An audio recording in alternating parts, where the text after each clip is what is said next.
Welcome, everybody. We're gonna have people trickle in for the next few minutes and give everyone time to settle in. And while we do, we are very blessed to have Hannen, one of our speakers, who is going to help us center our hearts and minds through song. So please take a moment to um, sit, breathe, and listen to her beautiful music. Yeah.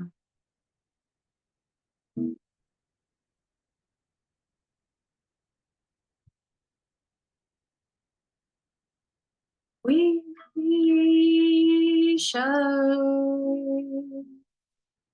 overcome.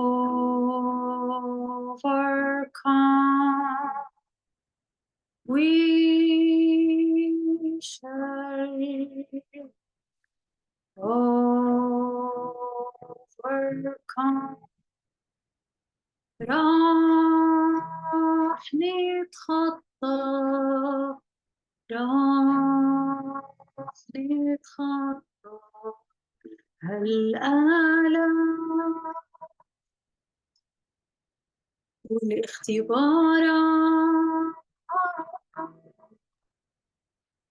راح نتخطى راح نتخطى هالآلام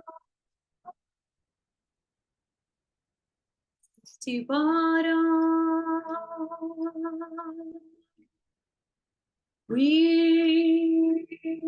shall overcome. We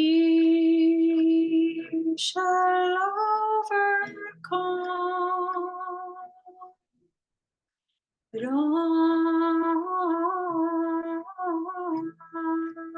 راح نتخطى راح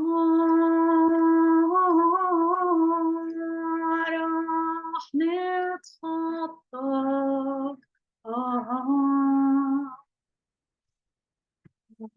نتخطى الامتحانات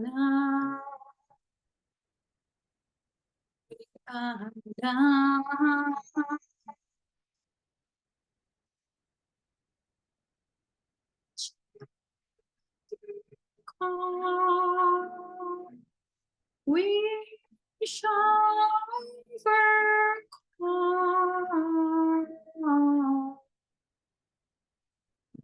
We shall overcome. We shall overcome. راح نتخطى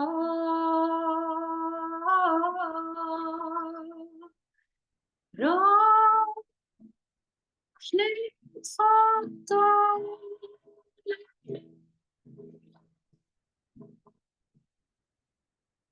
وراح نكمل بالحياة من جديد راح نكمل بالحياة من جديد نلاقي طريق الحب ونلاقي طريق الحب.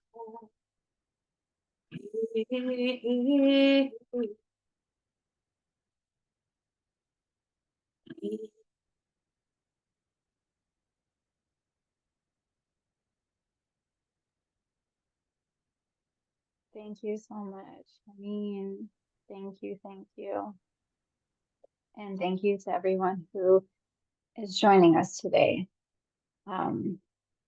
Right before you jumped on, all of us women who are leading this talk just took a minute to note what a gift and what a miracle it is that we're together, that we have the hearts and the minds to want to be together and that we have this opportunity. And I extend that to all of you. What a miracle to be together. Thank you for joining us today. My name is Tiffany Goodwin Van Camp. I'm the Executive Director of American Friends of Combatants for Peace. For those who are new to the movement, we welcome you. Combatants for Peace is a joint Palestinian-Israeli community working in solidarity to end the occupation, discrimination, and oppression. We believe in a future where all people live in peace with dignity, justice, and liberty. The movement was founded almost 20 years ago by combatants who laid down their weapons and joined forces to non-violently resist the occupation and co-create a future where all can be safe and free. CFP is the only movement in history founded by opposing members of an active conflict, and as such has been nominated 2 times for a Nobel Peace Prize. The movement is guided by the values of nonviolent resistance, and they are showing the world that there is another way. Our talk today is a tapestry of voices, co-creating a just and peaceful future. Our movement consists of people with both convergent and divergent perspectives and experiences. We believe we don't have to agree upon everything to agree on the most important things that can guide our work for collective liberation. We value unity above uniformity and staying together, especially when it is most difficult.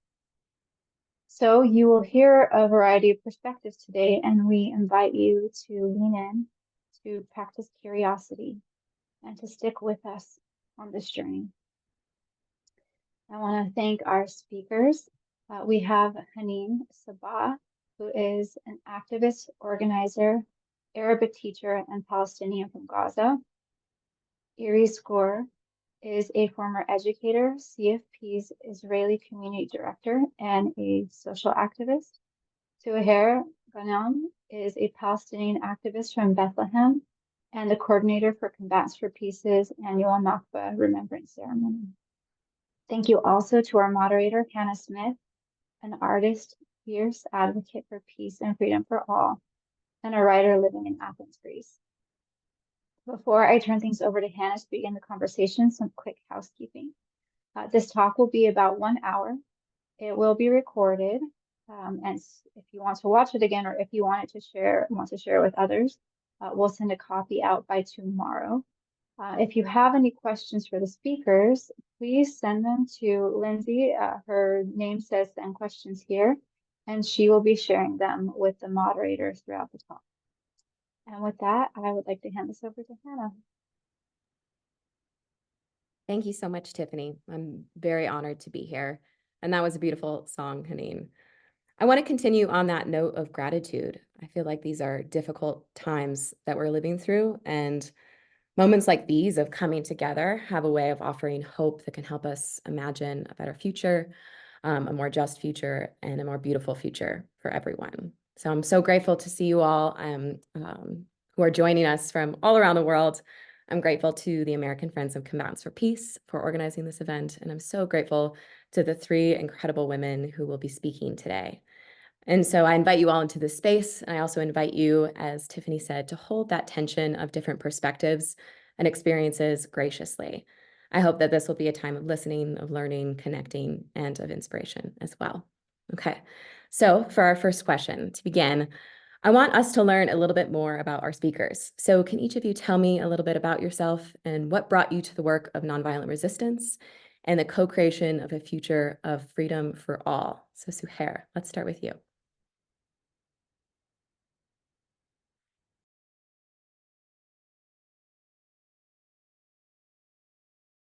Oh, you're on mute, Suhair. You can hear me now. Okay, thank you, everyone. Thank you for having us here today. It's great to be here. Hannen, you have an amazing voice. Well, a little bit about me. I grew up in a city called Beit Sahur. It's near Bethlehem. I grew up in a community where nonviolence were practiced in its many different ways. I can share a little story. My grandmother, that during the first Intifada, she used to participate in nonviolent demonstrations against the occupation, and I remember joining her so many times. So we were in a city that in one point during the first Intifada, we also refused to pay taxation to the occupation. So this is how I grew up, and this is how life steered me through this path. So I previously also working as an alternative tourism, offering fact-finding programs to raise awareness of the Palestinian-Israeli conflict, and also being a tour guide at the same time helped me raise the Palestinian voice, especially a voice of a woman living under occupation.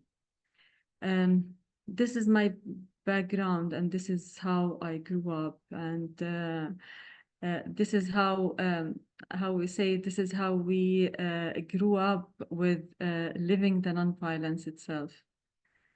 I encourage you to watch the a little animation documentary, The Wanted 18. It's an example of the nonviolent resistance in my hometown. Yeah, thank you. Very cool. Thank you for sharing, Suhair. And then Rees, can you let me know, what brought you to this work? Tell me a bit about yourself as well.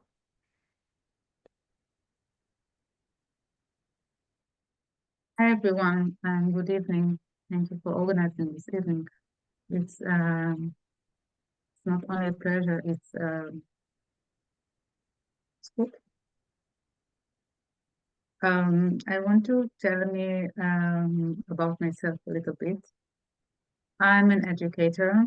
I was a school principal, and 2 years ago, I decided to leave the education system and become full-time peace activist. As a matter of fact, until 6 years ago, I didn't say loud, I couldn't pronounce the word occupation. It sounds maybe very strange to you all, but I really didn't know much about what is going on in the West Bank and in Gaza. I didn't meet any Palestinian men or women until 6 years ago. And then something happened, and what happened is another story. Something happened in my life, and I started to ask questions and to read articles, and I wanted to know what is really going on the other side, in the West Bank, in Gaza, under the occupation. I went to tours to see the reality. I went with Breaking the Silence, with Iramim, with Women Wage Peace, and with Combatants for Peace. And after I saw what was there, and the horrible things that is going on under the occupation, and the horrible things that are going on under my name as an Israeli, I couldn't go back. And then I decided that I will raise my voice, and I do everything that I can to stop it or to minimize it, but most of all, to let people in Israel and all the world know what is going on. And I joined Combatants for Peace because I found this movement like a binational movement. And if we want to have peace, and peace we do with enemies, so we have to work together. We have to know each other. And this is the reason I joined Combatants for Peace. Thank you. Thank you, Rees. That is, it's difficult to ask the hard questions. So I thank you for sharing, and I thank you for asking the hard questions that were necessary. Thanks. And now for Hannen, can you tell me about what brought you to this work?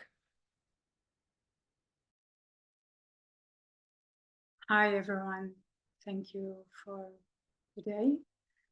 My name is Hannen Sabbah, and I am a Palestinian woman activist from Gaza in Arabic. And I teach Arabic online, and I started this activism work when I was in Gaza. I was writing for We Are Not Numbers about the reality in Gaza. and I was supporting journalists who were covering the Great March of Return on the border to translate people's reality and under the blockade in Gaza. So I was experiencing reality of occupation in a different way. I lived all my life in Gaza until 5 years ago. I left to create and build a better future for myself and my 2 children and my family. And I first started as an activist, and then I got into this peace work since I started to meet more Israelis since I left Gaza, because before I left Gaza 5 years ago, I never met actually Israelis into my whole life. And so I was actually afraid to meet them in person. And I met them in person, and then I started to see that there is another human behind what I was brought up to see and believe, and which is also what I experienced also, like in wars and so on. And like the first time I met and started this work, to do this work, was in the Mera community in the south of Portugal. And in that point, I started the nonviolence, and we started to sit with Israelis and share and listen and exchange with each other. And it really showed me that we can, building another reality is possible. And yeah, thank you. That's beautiful. Thank you for sharing, Hannen.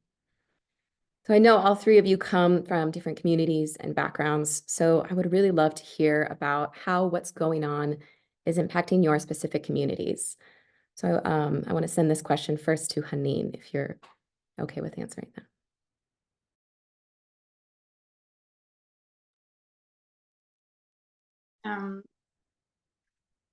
I mean, first, the current situation is impacting me on a personal level, and impacting my community and my family in Gaza.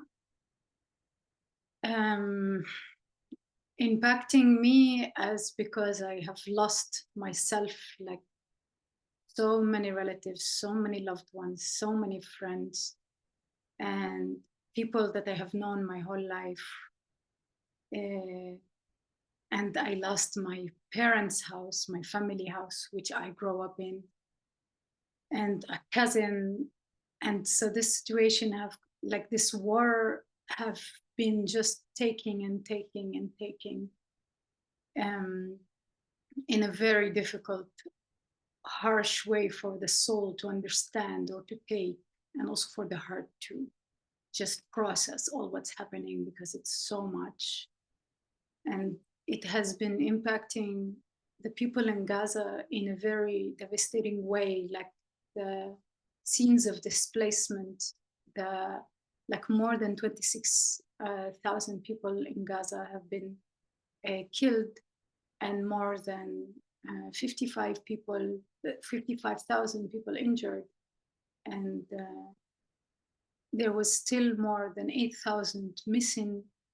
And the building, like in Gaza, there's more than 80% of the buildings in Gaza that was destroyed, including schools and hospitals and infrastructure, which is where people have their daily life.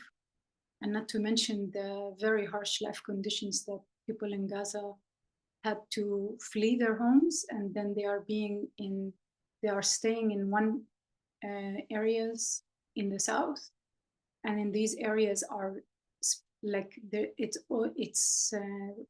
populated and mixed life. Like the life conditions of these people living there are very hard, struggling to find food and clean water to drink and means of sustainability. The whole health system is on collapsing.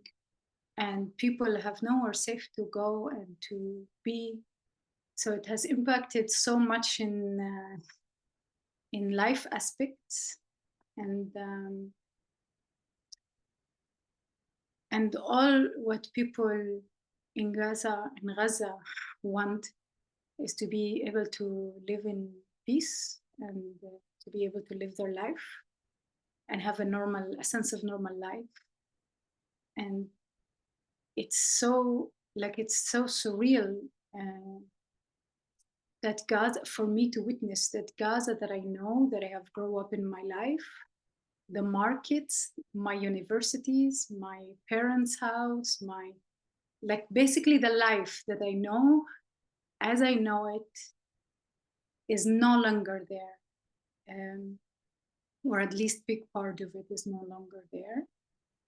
And the community in Gaza have been reaching out to the globe, to different people all around the world to support them and to help them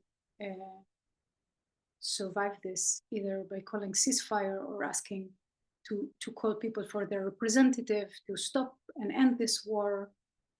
And as we know now, there's soon, they are making some negotiations, so maybe there is going to be actually a ceasefire very soon, and I'm really praying for that. And that's the overall. I can go on and on for hours about it, as you can imagine, but that's an overall of the situation right now. Thank you, Hannen. There are no words for what I want to share, and I'm so sorry for your losses, and I am so appreciative of you sharing this with all of us here today. I too am praying for a ceasefire. What is going on is beyond terrific. So thank you for sharing. Aris, would you like to share how this is impacting your community? First of all, I want to hug Hannen. I'm listening to her, and I know that we need to hold everyone lost now. So first, I send you my sorrow and a big hug. At the same time, I need to hold the loss and the sorrow and the grief of my people. It's not about the numbers, it's about the feeling. And I think there is something important to understand what is going on in the Israeli community, and especially the peace activist community in Israel. The 7th of October was like an earth attack. It was like the ground was like shaking under the legs, under us. I think the Israeli people, the Israeli community felt at the 7th of October that they were betrayed by their own government, their own army, and also by friends, Palestinian friends. There are a lot of peace activists that were murdered, that were kidnapped, that were raped, that are still hostages now in Gaza. And they really felt that they believe in the people that they are working with. They really tried to do something different to help Palestinians, like going to hospital or even give them place in their homes. And I know we cannot separate the 7th of October from the whole situation. And it's not something that came without the past, just begin. And still people in Israel are feeling now that they are being attacked from the south, from the north, maybe from the east. And there is something in the memory of the Israeli people that even if it's not, and I'm not really, it's not a Holocaust, but the feeling that you have to protect your home and your family, and even like stories from my childhood, like people are hiding in the closet or under the beds, and you're taking out of there, and still we have hostages. So this feeling is like a chaos in Israel, and especially and very shaky in the Israeli community. But I know what is the other question that you're going to ask me, so I won't answer now, but I know that we can do it together and hold the grief both sides. And I really pray that we are going to have a ceasefire and maybe everyone will go home and we can start building a better future together. Thank you. Thank you, Aris. I feel like that context is really important, and all of that pain combined with generational trauma is important for all of us to understand. So I really appreciate all of that context that you provided. Thank you, Aris. And Suhair, would you mind sharing how this is affecting your community? Of course. What's happening now on the ground and how we feel in our hearts, it's there is no word to describe it. Especially watching the news and see everything that's happening in Gaza, and we know that those families are our families, are our friends' families, and the pain they are feeling at the moment, it's affecting us even into the core of our hearts. And this is not an easy situation. Even when you think you are far away a little bit, because I live in Bethlehem, but we're not. The situation in the West Bank is not easy at all.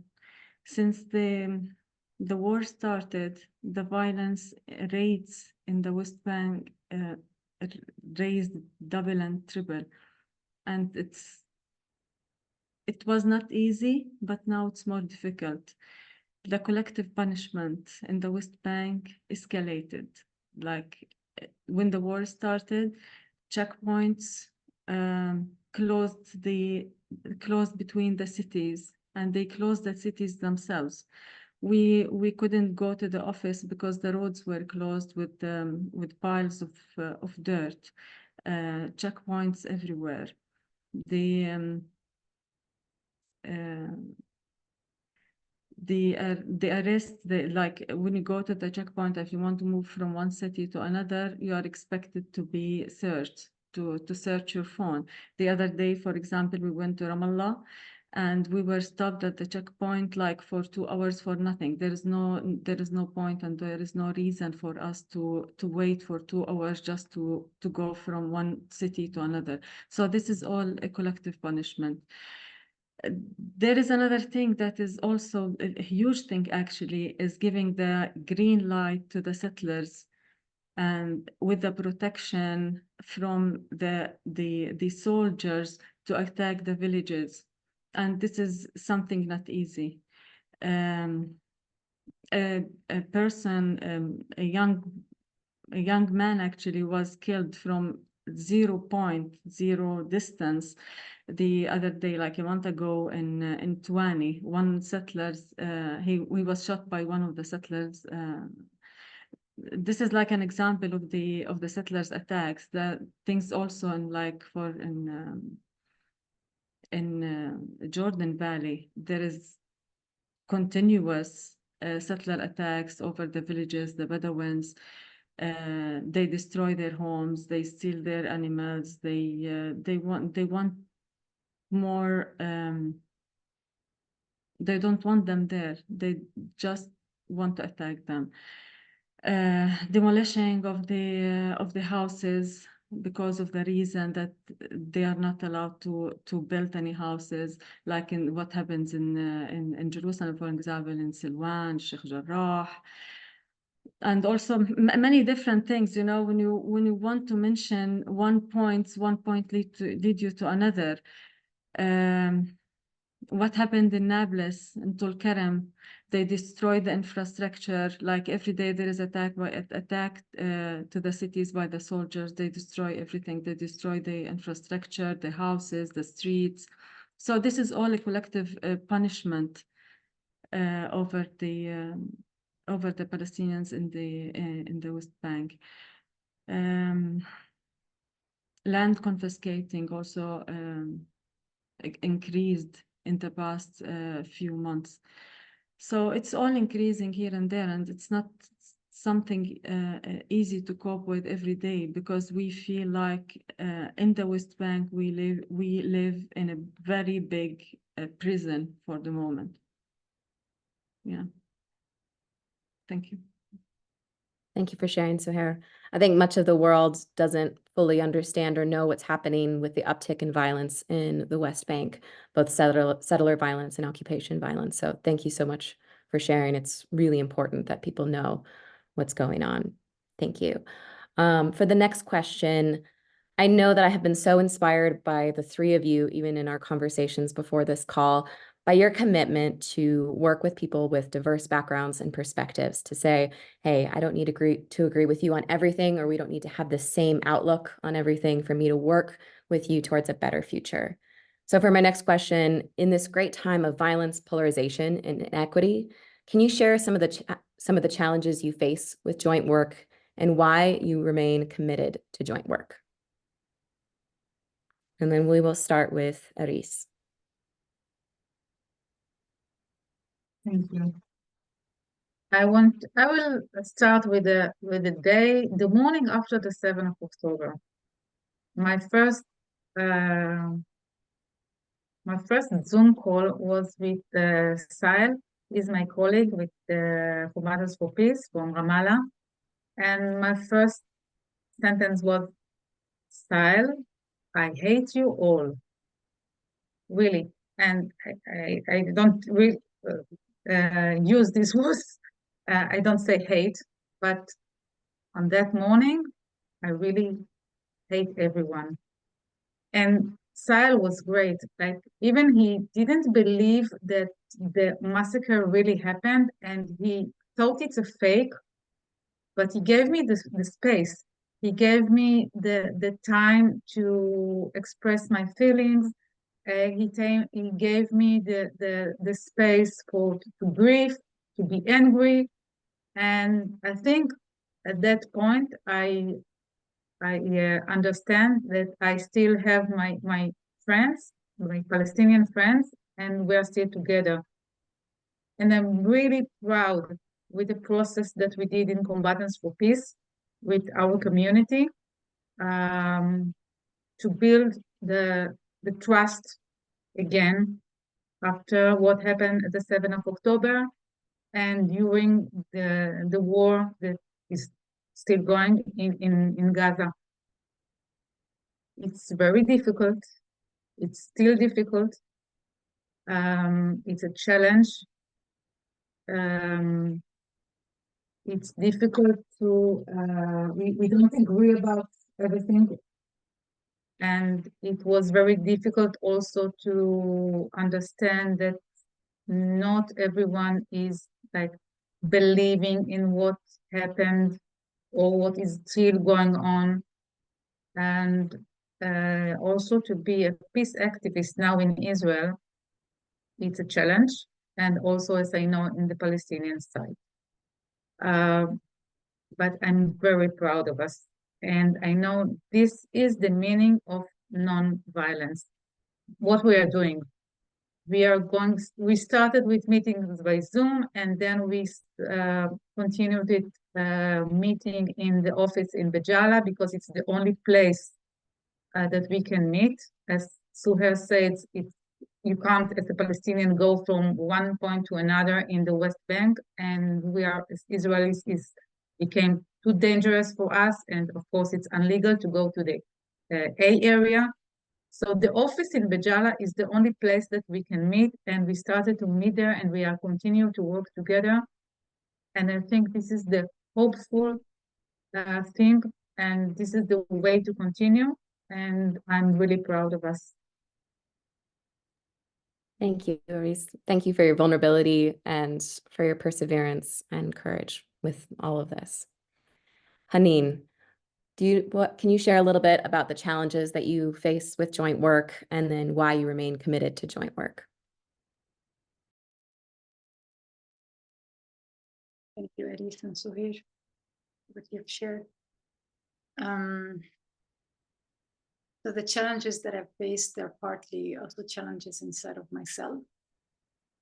As when this whole thing started and more people and I lost family member, lost a cousin, and I found myself in a point of like distance from Israeli activist friends, and especially to a really close friend of mine.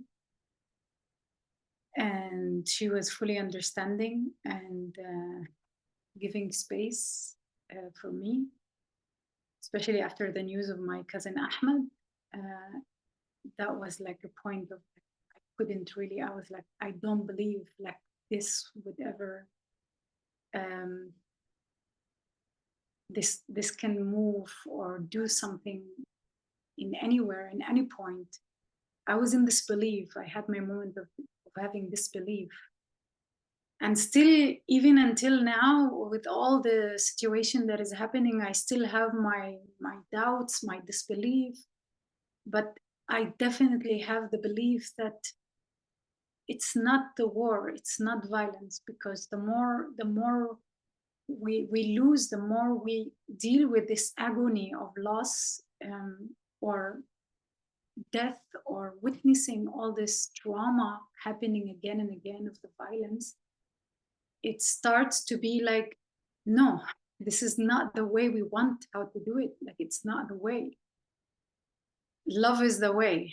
And how to find also my own personal role in this spectrum of, like, I don't live back home, like I can't even go there, but I'm connected to the community. We do things online, and I'm connected to a bit of the community here. And we try to do things together. But nevertheless, in also all these difficulty, there is something that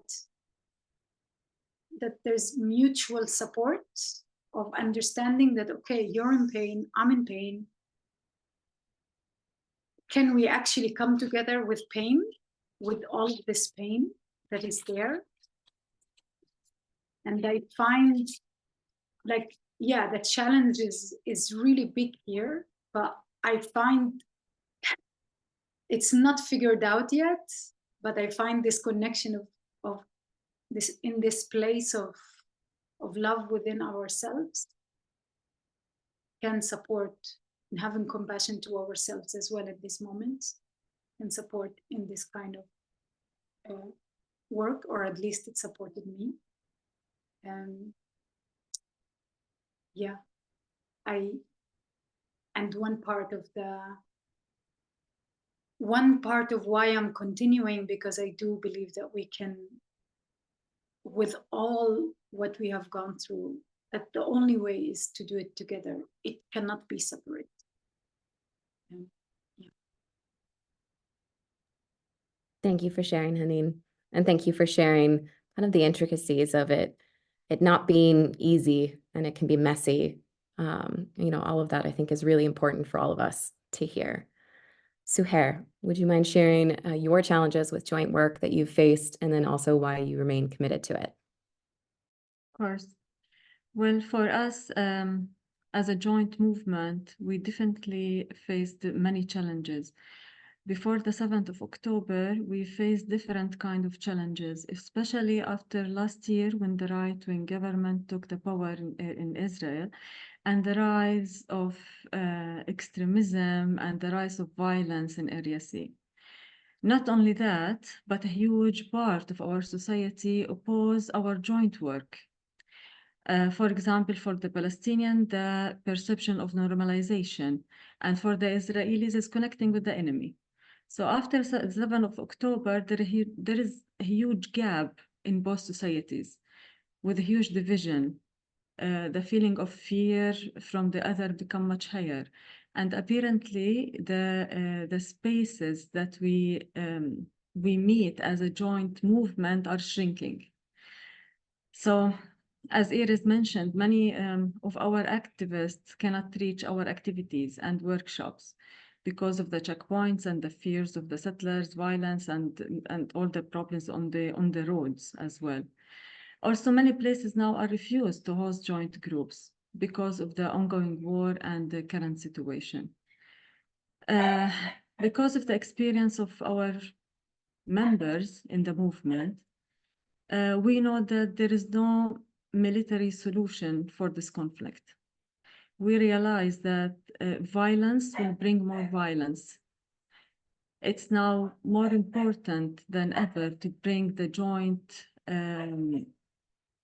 voice much louder, to be heard. And it's important also to join forces to resist all form of violence and oppression. We recognize that every life is sacred and our safety and liberation are interconnected with each other. Therefore, the only solution we feel for the conflict is working together against occupation, against injustice, against any kind of injustice, and to create better future for all, for our children, for our societies, for both societies, for Israelis and Palestinians. Thank you, Suhair. I feel like all of the answers to that question include the idea that the only way forward is where we're working together. And I am so inspired, and I believe in that as well. So thank you for sharing. All right, for our next question, I feel like there's a lot of misconceptions surrounding nonviolence and what it actually entails. So I would love to hear from each of you of what does nonviolence mean from you? And I'll start with Hannen.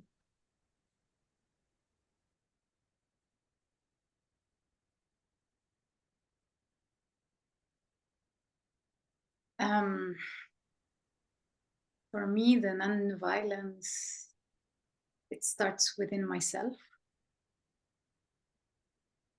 As actively working on recognizing the places where I can be,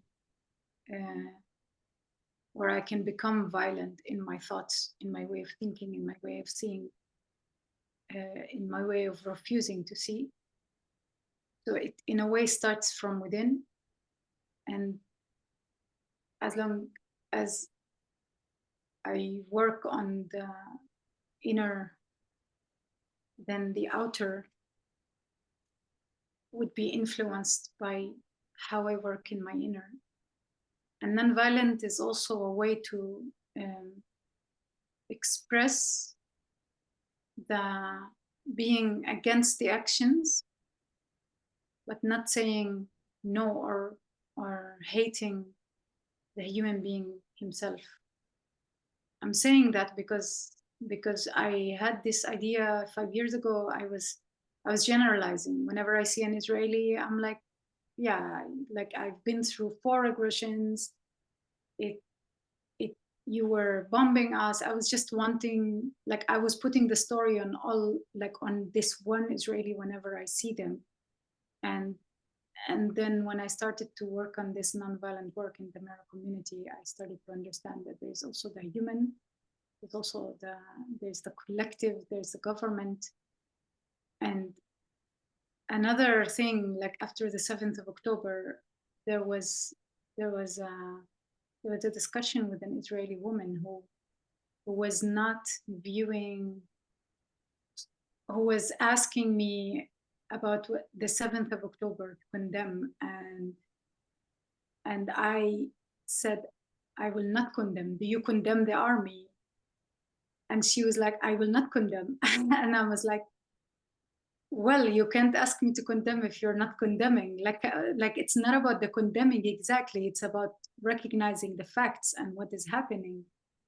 And then when I have conversations like this, where I can, in my inner, know that what the place that the other is coming from, and the place that I come from, and not to be able to fall into the trap of the hate and the blame. And I cannot say that I did not fall into anger and hate and blame. I did fall into that many times as well. And it's normal. I'm a human as well, because the atrocities that are happening are way bigger than imagination any human feeling can understand. But to stay with the compassion is really, I'm in a way repeating this word compassion. It keeps coming, and today it came a lot to me as well, like this, how to stay in compassion and listen, but at the same time the acknowledgement of the reality, and to know where to stand, and to try to express it in a non-violent way. And yeah. Thank you. I love that. That's really cool perspective. Suhair, would you mind sharing what nonviolence means to you? Nonviolence, it's a big story. Well, nonviolence for me is a way of life, and it's a way to defeat injustice. It's about choosing love instead of hate. This is how I see the nonviolence. I still believe in nonviolence. You know, when you still believe in nonviolence in a mid of violent community, violent area, and under occupation, persecution, racism, and to see 1,000 reasons to believe in violence, and you choose the opposite, and you still choose the non-violence, I call this courage. And because, you know, violence will only lead to violence, and it's a loop. And I believe we are smart enough to escape this loop. So this is how I see the non-violence. I love that perspective as well. I feel like one of the misconceptions surrounding nonviolence is that it's weak, and I think that couldn't be further from the truth. Aris, would you mind sharing how you view nonviolence and what it means to you? Yes, I think it's no coincidence that my first sentence was that nonviolence for me, it's a way of life, like Suhair said, because we are in the same movement, Combatants for Peace. It's nonviolence, it's our way of life. So it's the same. And I also think, as Suhair, that in our regime, like in our area, our reality, we are surrounded by violence all over. It's getting into everyone's daily life, whatever you are. You can't ignore it. You can't like get into a bubble and ignore it. And I think if we want to change it and to change the reality and the way we live in our area, we need like to walk the talk. We need to model in the another way. We need to change the attitude by acting, by talking, by working together. And this is, I think, the non-violence. I think we can and we should interrupt the occupation, and we can and should disturb the order. And we must catch the public eye and change the opinion of the public, both sides, about the possibility of a non-violent solution for what is going on, and to stop the war and to stop the occupation. And I think there are many ways to resist and to express yourself with non-violence actions. I'll give you one example. First of all, I think that we're in Combatants for Peace, that we are still working together and meeting. It's a nonviolence resistance and nonviolence actions. But also, I will give us one example. I think a circle of people sitting in silence in the middle of the street can be more powerful these days than a loud screaming demonstration. So this is only one an example, but nonviolence is the way that we can continue, and especially to give modeling for another way for the future. Thank you, Aris. Appreciate that. All right, the next one is an audience question, and I'm so glad that somebody asked this because it's something that I have been wondering as well. So I'm excited to hear from all of our speakers on this. So in light of the horrors, the grief, the fear, and maybe the anger that you feel and the hate that you might be seeing around you, what gives you hope to keep going during this horrendous time? And let's start with Suhair. If you're ready, Suhair, if you need a moment, we can pause. Can you repeat the question again, if you don't mind?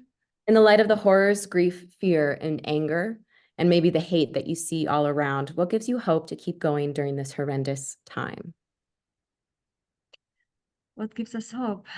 It's a good question, actually. Among everything you see around you, it's sometimes you feel inside you like the resistance of should I keep going forward or should I lose hope? You are in this edge. But when you look at it from a different perspective, you look at the future from now or 10 years, you see that the joint work that we do together, for me, this is what gives me hope, because it starts from one person, two persons, a small community, and it will expand later on to the whole community. So I believe the joint work is the hope, what we're doing on the ground, how we help each other on the ground, to be with each other, to support each other. This is what gives me hope. Yeah. And to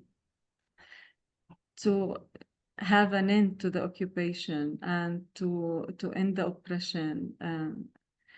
Yeah, working together. Yeah. That's awesome. Thank you. Aris, do you want to share what gives you hope during these times? First of all, I will admit that I'm not optimist, but you cannot continue to live your life without hope. Hope gives you the option for life. And another thing, I believe in crisis. And what is going on now, it's the biggest crisis ever, this time, this war. And history told us, we learned from history, that crisis and big crisis will have the end. It ended someday, somehow, it will end. And I believe that maybe we have now an opportunity to a big change. Something will change. The war will end. And I really believe that we can change it from the ground. As Suhair said, the connection between the people, one by one, the connection between the people, learning to hold the pain of both sides, this is what will bring the change for all of us. And if I won't believe it, I don't think I can continue to live. So I have the hope. I believe. Well said. Beautifully said. Hannen, do you have anything else to add to this? How are you finding hope right now?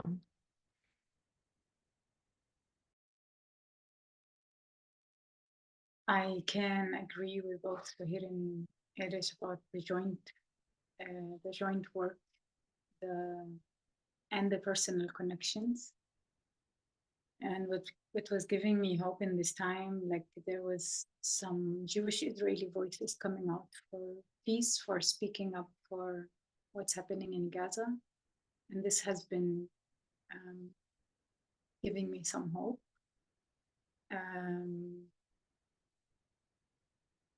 And here it's more the community, the people around, my children, and actually what gives hope is life. Like as long as we breathe, we stay in hope. There's no choice. Like it's not that we don't have choice. We have choice, and we choose to stay. I choose to stay in hope and believe. Yeah. Thank you, Hannen. And I think all of those answers emphasize that hope and the belief in a better future is like, it's a decision. And it's a decision I think everybody is making every day. And I really admire that resilience and the courage it takes to choose that belief and that hope. I think this will be our last question. And I think this is really important for how everyone can get involved. How do you feel that people around the world, the international community or people around the world can best support peace right now? And I'll let whoever wants to speak first about this speak first. I won't call on you. So up to you, three. Reese. Yeah, I think it's a very important question, and the most important thing, as I see it, the international community must not choose a side.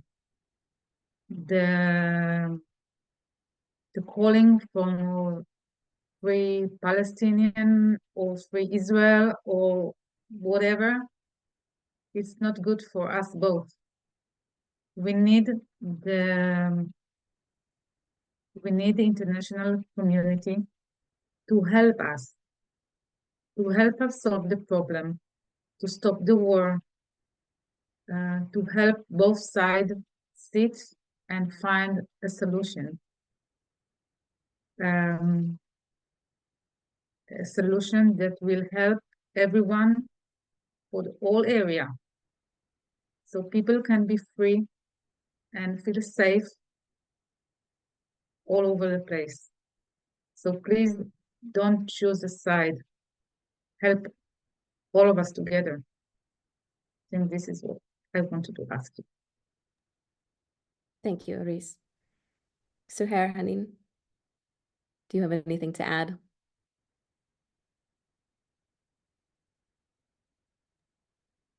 Suhair. Yes, I believe it's important. This is a very important question. And the most important part is to for people from outside to help is by supporting us, by supporting the cause, by supporting us not only with money, but to be with solidarity with us, and to push the governments more and more to solve this situation that we are living. It's not helping anyone. So pushing the government to